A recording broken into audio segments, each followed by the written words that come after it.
यौम आज़ादी के पेश नज़र शहर हैदराबाद के तारीख़ी किले गोलकुंडा, तेलंगाना सेक्रेटेरिएट असम्बली, तारीख़ी चार मीनार व शहर के मुख्तलिफ मकामात को 3 कलर्स लाइटिंग से सजाया गया है।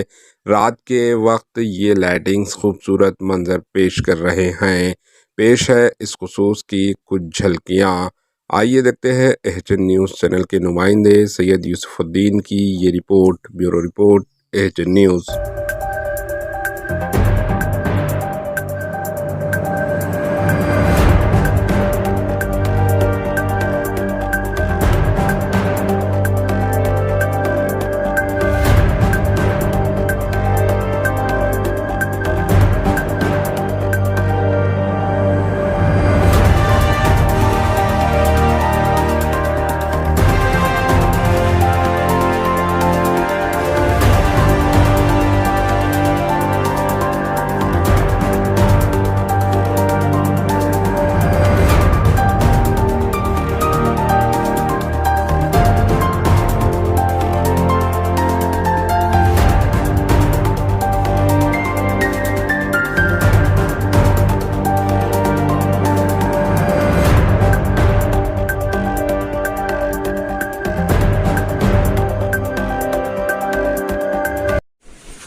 एचएन न्यूज़ को लाइक करें, शेयर करें और सब्सक्राइब करना ना भूलें।